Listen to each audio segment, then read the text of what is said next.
Bus డ్రైవర్గా పనిచేసేటోళ్ళు ఎంత కష్టపడ్డా నెల నెల సరుకులు సామాన్లకు ఇంటి కిరాయిలకు పిల్లల ఫీజులకే సరిపోతుంది. ఇక ఈఎంఐలు అప్పులు అవి ఇవి అని నెత్తి మీద కుంపటి తిరుగుంటాయి. కొంతమంది కలిగిన వాళ్ళైతే కాసింత బెటర్గా ఉంటారు. కానీ చూడు ఓ బస్సు డ్రైవర్ ఇంట్లో కోట్ల కొద్ది నోట్ల కట్టలు ఎట్లా బయటపడుతున్నాయో. వామ్మో వామ్మో, అది పైసల కట్టాలా లేకుంటే గుట్టలా? వాటిని లెక్క పెట్టేందుకు పోలీసులు తెచ్చిన 5 కౌంటింగ్ మిషన్లే ఖరాబైనాయంటే లెక్కకు మించి ఎన్నున్నాయో చూడు. ఇక ఆ బస్సు డ్రైవర్ ఇంట్లో ఏది కదిలిచ్చినా దేని తలుపు తీసినా కడక్ కడక్ పైసల కట్టలే దర్శనమిస్తున్నాయట. పోలీసులు పిచ్చోళ్ళు అవుతున్నారట పైసల గుట్టలు చూసి. మెంటలెక్కి తంటాలు పడుతున్నారట.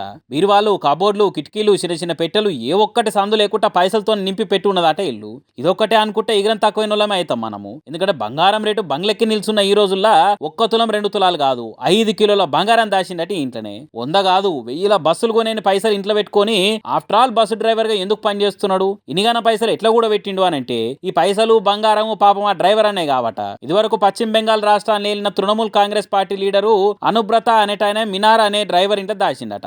ఇంత పెద్ద అవినీతి పనులు చేసి సంపాదించిండో ఏమో. పోలీసులు ఎవ్వరూ తెలియకుంటే ఎంక్వైరీ చేసి ఇట్లా దొరకబట్టిరు. మొత్తం ఇక్కడ ఉన్న లక్ష్మీ తల్లి 50 కోట్లకు ఎక్కువనే ఉంటదని అంటున్నారు. ఇప్పుడు ఈ వీడియో పశ్చిమ బెంగాల్ రాష్ట్రంలోనే కాదు, దేశం మొత్తం గంటకు 200 స్పీడ్ తో తిరుగుతున్నది. ఇసుక మాఫియా చేసి కోట్ల కోట్లు వెనకేసుకొని సంపాదించిన పైసలటయి. అందుకే రాష్ట్ర బీజేపీ సీఎం సువేందు అధికారి కూడా దీని మీద మాట్లాడిందంటే ఎంత ఇలువైన ముచ్చట చూడుర్రి. పాప మా ఇంటి డ్రైవర్ అన్న దాంట్లోకి వెళ్ళి ఓ 5-6 కట్టెలు తీసి పక్కకు పెట్టుకున్నా మంచిగుండు కావచ్చు.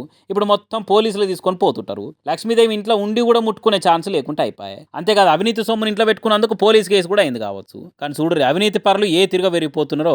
ఇటువంటి దొంగలు లంగాలు ఉన్నాక దేశంలో అవినీతి ఎక్కడ ఆగుతుంది? పెద్ద నోట్లు రద్దు చేసి కొత్త నోట్లు తీసుకొస్తే కరప్షన్ ఎడ కంట్రోల్ అవుతుంది? ఏందో పోరని తిడుతున్నారట ఈ పైసల గుట్టలు చూసిన జనాలు.